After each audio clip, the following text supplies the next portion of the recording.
India Legal presents Courts Roundup.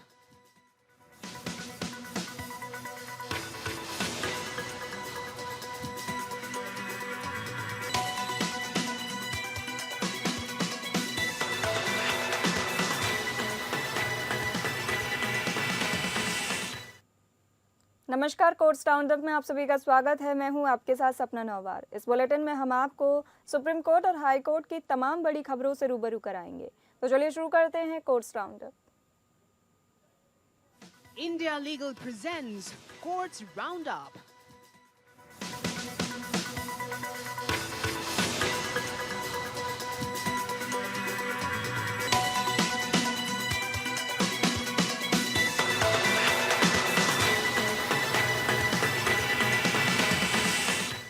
Delhi दंगा मामले में आरोपी शर्जिल इमाम, उमर खालिद, मीरान हैदर और अन्य की जमानत याचिका पर सुनवाई हुई। जस्टिस अरविंद कुमार की बेंच में आरोपी उमर खालिद की ओर से वरिष्ठ वकील कपिल सिब्बल ने कहा कि इस मामले में बाकी कई आरोपियों को जमानत मिल चुकी है। उन्होंने बताया कि दिल्ली के कई इलाकों के पुलिस स्टेशन में घटना को लेकर कुल 751 एफआईआर दर्ज की गई थी, जिसमें से 2 एफआईआर उमर खालिद के खिलाफ थी। एक एफआईआर में उसे बरी कर दिया गया है और बड़ी साजिश से संबंधित दूसरी एफआईआर का मामला चल रहा है। बाकी जो 750 अलग अलग मामले हैं उनमें से उमर खालिद किसी में भी शामिल नहीं है। सिर्फ साजिश के मामले में मुकदमा चल रहा है। वहीं 751 में से 116 मामलों की सुनवाई हो चुकी है और इनमें से 17 मामलों में दस्तावेजों में हेराफेरी की गई थी। एएसजी एसबी राजू ने इन तर्कों का विरोध करते हुए कहा कि आंकड़े सिर्फ पूर्वाग्रह पैदा करने के लिए रखे जा रहे हैं। आरोपी शिफा उर रहमान की ओर से पेश वरिष्ठ वकील सलमान खुर्शीद ने कहा, इस बात पर कोई विवाद नहीं है। अगर कोई कानून आपको पसंद नहीं है तो आपको शांतिपूर्ण तरीके से विरोध करने का अधिकार है, जबकि उसे एक बड़ा और जघन्य अपराध बना दिया गया। शिफा उर रहमान की ओर से पेश वरिष्ठ वकील सलमान खुर्शीद ने कहा कि शांतिपूर्ण विरोध करना अधिकार है, लेकिन इसे जघन्य अपराध बना दिया गया है। उन्होंने कहा कि शिफा उर रहमान के खिलाफ कोई सबूत नहीं है और उसे 2 मौकों पर अंतरिम जमानत मिली थी, जिसका उसने पालन किया। मीरान हैदर की ओर से वकील सिद्धार्थ अग्रवाल ने कहा कि 3 आरोपियों को जमानत मिल चुकी है और मीरान हैदर की भूमिका बहुत कम है। उन्होंने कहा कि मीरान हैदर ने समय पर सरेंडर किया था और उसने किसी भी सबूत से छेड़छाड़ नहीं की। एसजी तुषार मेहता ने कहा कि आंकड़े सिर्फ पूर्वाग्रह पैदा करने के लिए रखे जा रहे हैं। उन्होंने कहा कि मीरान हैदर के खिलाफ जांच अभी जारी है और उसे जमानत नहीं दी जानी चाहिए। अदालत ने मामले की अगली सुनवाई 6 नवंबर को निर्धारित की है।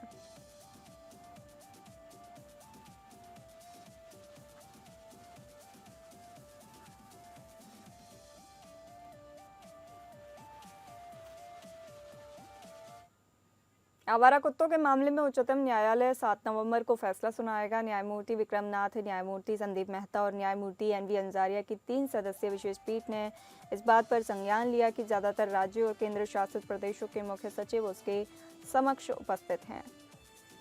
न्यायालय ने केरल के मुख्य सचिव द्वारा दायर छूट के अनुरोध वाले आवेदन को अनुमति दे दी है और इस बात को संज्ञान में लिया कि प्रधान सचिव अदालत में मौजूदगी है।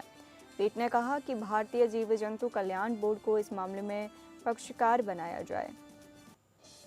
सुनवाई शुरू होने पर सॉलिसिटर जनरल तुषार मेहता ने पीठ को बताया कि अधिकतर राज्यों ने इस मामले में अपने अनुपालन हलफनामे दाखिल कर दिए हैं। पीठ ने कहा कि फैसले के लिए 7 नवंबर की तारीख सूचीबद्ध की जाए।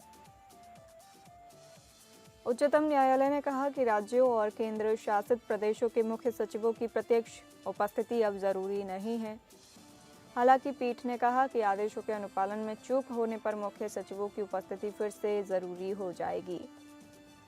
शीर्ष अदालत ने 27 अक्टूबर को मामले की सुनवाई करते हुए पश्चिम बंगाल और तेलंगाना को छोड़कर सभी राज्यों और केंद्र शासित प्रदेशों के मुख्य सचिवों को 3 नवंबर को उसके समक्ष उपस्थित होकर ये बताने का निर्देश दिया था कि अदालत के 22 अगस्त के आदेश के बावजूद अनुपालन हलफनामे क्यों नहीं दायर किए गए। शीर्ष अदालत ने 22 अगस्त को राज्यों और केंद्र शासित प्रदेशों से पशु जन्म कंट्रोल नियमों के अनुपालन के लिए उठाए जा रहे कदमों के बारे में पूछा था। पीठ ने अपने आदेश का पालन नहीं करने पर नाराजगी व्यक्त की थी और कहा था कि 27 अक्टूबर तक पश्चिम बंगाल, तेलंगाना और दिल्ली नगर निगम एमसीडी को छोड़कर किसी भी राज्य और केंद्र शासित प्रदेश ने अनुपालन हलफनामे दायर नहीं किए थे। न्यायालय ने स्पष्ट किया था कि मुख्य सचिवों को न्यायालय में उपस्थित होकर यह बताना होगा कि उन्होंने अनुपालन हलफनामा क्यों नहीं दाखिल किया। शीर्ष अदालत ने 27 अक्टूबर को इस मामले में अनुपालन हलफनामा दाखिल नहीं करने वाले राज्यों और केंद्र शासित प्रदेशों को फटकार लगाई थी और कहा था कि लगातार ऐसी घटनाएं हो रही हैं और विदेशों में देश का मान कम हो रहा है। इससे पहले शीर्ष अदालत ने आवारा कुत्तों के मामले का दायरा दिल्ली राष्ट्रीय राजधानी क्षेत्र की सीमाओं से आगे बढ़ाते हुए सभी राज्यों और केंद्र शासित प्रदेशों को इस मामले में पक्षकार बनाने का निर्देश दिया था। इसने नगर निगम अधिकारियों को एबीसी नियमों के अनुपालन के लिए कुत्तों के वास्ते उपलब्ध बाड़े, पशु चिकित्सकों, कुत्तों को पकड़ने वाले कर्मियों और विशेष रूप से परिवर्तित वाहनों और पिंजरों जैसे संसाधनों के पूर्ण आंकड़ों के साथ अनुपालन हलफनामा दाखिल करने का निर्देश दिया था।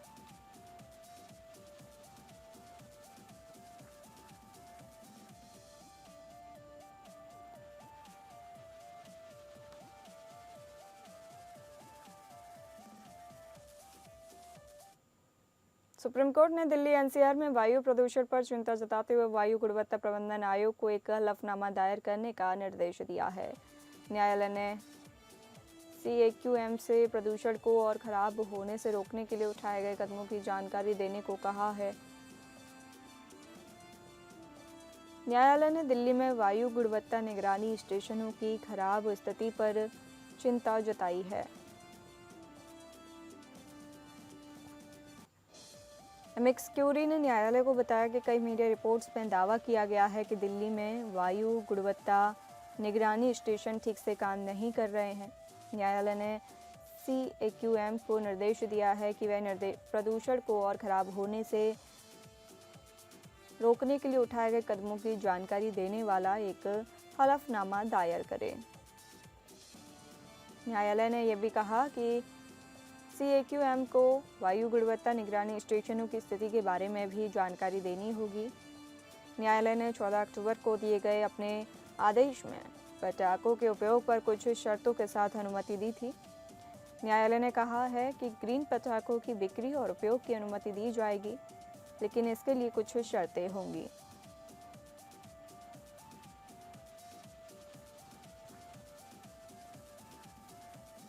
ये शर्तें हैं, सीएक्यूएम को प्रदूषण रोकने के लिए उठाए गए कदमों की जानकारी देनी होगी, वायु गुणवत्ता निगरानी स्टेशनों की स्थिति के बारे में भी जानकारी देनी होगी, ग्रीन पटाखों की बिक्री और उपयोग की अनुमति दी जाएगी, लेकिन कुछ शर्तों के साथ। पटाखों के उपयोग के लिए समय सीमा निर्धारित की गई है। अवैध पटाखों की बिक्री और उपयोग पर कार्रवाई की जाएगी।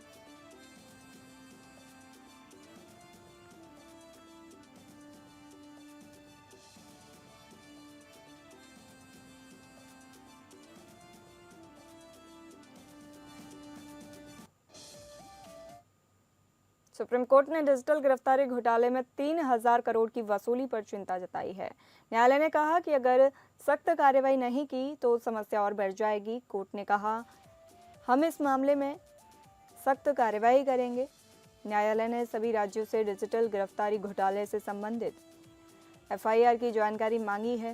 न्यायालय ने ये भी पूछा है कि क्या सीबीआई के पास ऐसे मामलों को संभालने के लिए पर्याप्त संसाधन हैं। केंद्र सरकार ने न्यायालय को बताया है कि उसने इस मुद्दे पर एक अलग इकाई बनाई है जो इस मामले में कार्रवाई कर रही है। सॉलिसिटर जनरल तुषार मेहता ने न्यायालय को बताया कि सरकार इस मामले में कई कदम उठा रही है। न्यायालय ने मामले की अगली सुनवाई 10 नवंबर को निर्धारित की है।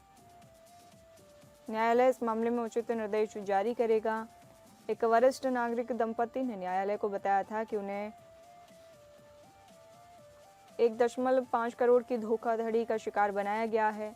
आरोपियों ने सीबीआई, इंटेलिजेंस ब्यूरो और न्यायपालिका के अधिकारियों के रूप में पेश होकर उन्हें धमकी दी थी।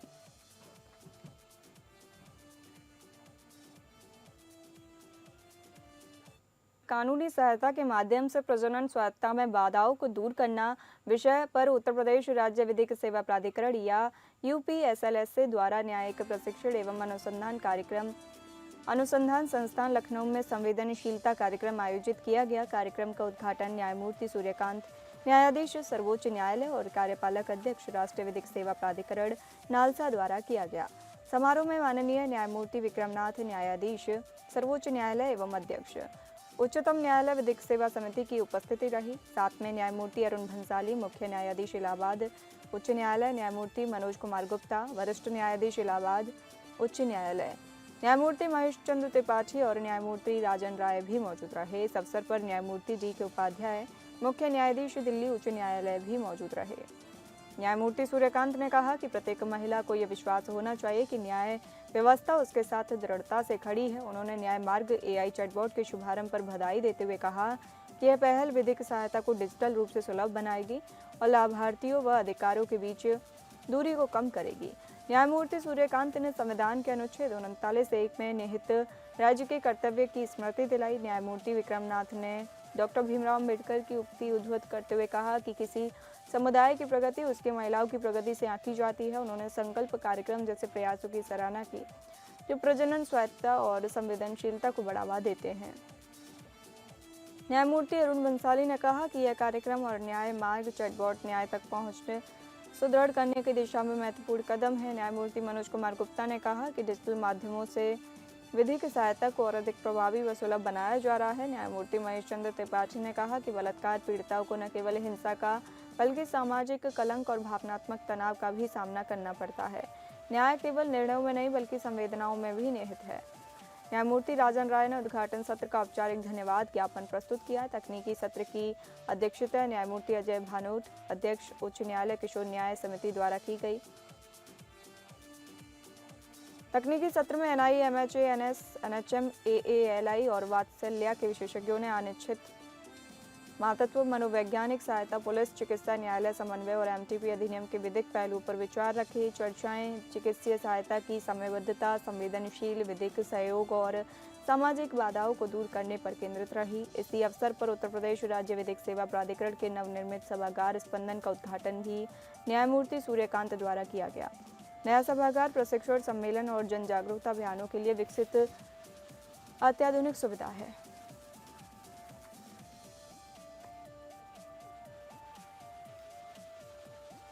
Institutional sensitivity. The law in our country recognizes a woman's autonomy not as a concession but as a part of her fundamental rights to life and liberty, permitting termination on clearly defined medical, humanitarian and social grounds. Few legal systems have achieved such a delicate balance, one where tradition and modernity, protection and choice converge within the same constitutional design. And ours is, I would probably say, a leading nation on the globe.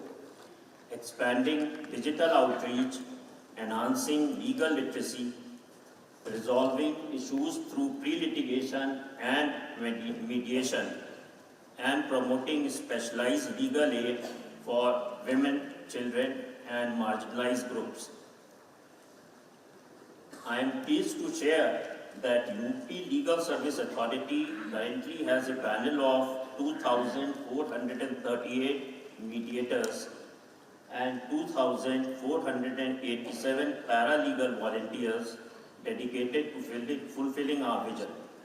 Sankalp, our collective resolve today. Let today not be only a program but a commitment to remove procedural barriers that cause delay, to ensure every POSCO survivor receive dignified reproductive care, to ensure no survivor is denied reproductive choice due to lack of awareness or fear, to ensure medical boards act without hesitation and without delay. Chhattisgarh उच्च न्यायालय ने एक महत्वपूर्ण टिप्पणी की है जिसमें कहा गया है कि मिशनरियों द्वारा आदिवासियों का जबरन धार्मिक धर्मांतरण भारत की एकता के लिए खतरा है। न्यायालय ने यह अवलोकन ईसाइयों को विभिन्न गांवों में प्रवेश से रोकने के आरोपों से संबंधित याचिकाओं पर सुनवाई करते हुए किया। न्यायमूर्ति रमेश सिन्हा और न्यायमूर्ति विभु दत्त गुरु की खंडपीठ ने कहा कि गरीब और अशिक्षित आदिवासी और ग्रामीण आबादी का बड़े पैमाने पर धर्मांतरण एक विशेष विवाद का कारण बन गया है। न्यायालय ने माना कि संविधान धर्म के प्रचार का अधिकार तो देता है, लेकिन इसका मतलब जबरन, प्रलोभन या धोखे से धर्मांतरण करना नहीं है। कोर्ट ने कहा कि बड़े पैमाने पर या प्रेरित धर्मांतरण न केवल सामाजिक सौहार्द को भंग करता है, बल्कि देशी समुदायों की सांस्कृतिक पहचान को भी नीचा दिखाता है। धर्मांतरण के कारण गांवों में ध्रुवीकरण होता है, जिससे तनाव, सामाजिक बहिष्कार और कभी-कभी हिंसक झड़पें होती हैं। मिशनरी गतिविधियों को अक्सर धर्मांतरण के एक सूक्ष्म साधन के रूप में देखा जाता है, जो गरीब और अशिक्षित समुदायों का शोषण करता है।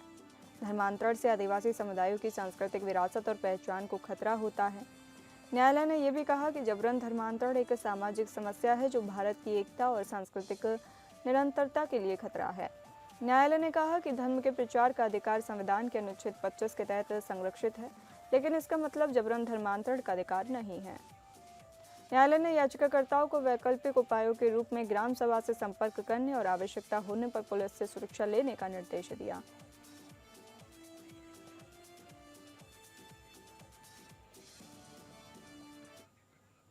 दिल्ली कमर्शियल कोर्ट ने त्रिपुरा के व्यापारी को गोल्डी ब्रांड नाम का इस्तेमाल करने से रोक दिया। अदालत ने फैसला सुनाया कि यह प्रसिद्ध भारतीय महिला मसाला कंपनी शुभम गोल्डी मसाले प्राइवेट लिमिटेड के रजिस्टर्ड ट्रेडमार्क गोल्डी से भ्रामक रूप से मिलता जुलता है। यह फैसला 25 अक्टूबर को तब आया जब व्यापारी समन मिलने के बावजूद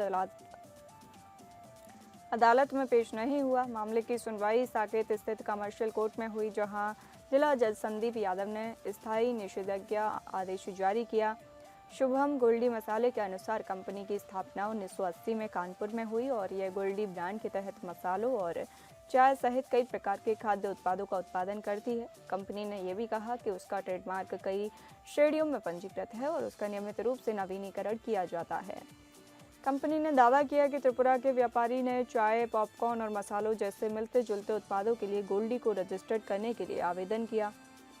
शुभम गोल्डी ने तर्क दिया कि यह उपभोक्ताओं को सोचने के लिए गुमराह करने का एक बेईमान प्रयास था कि ये उत्पाद उनके ब्रांड से जुड़े हैं। अदालत ने इस बात से सहमति जताते हुए कहा कि गोल्डी ट्रेडमार्क दृश्य और ध्वन्यात्मक रूप से समान है। अदालत ने कहा कि यह समानता सामान्य उपभोक्ता को आसानी से भ्रमित कर सकती है। व्यापारी को 5 लाख रुपए का मुआवजा देने का आदेश दिया गया।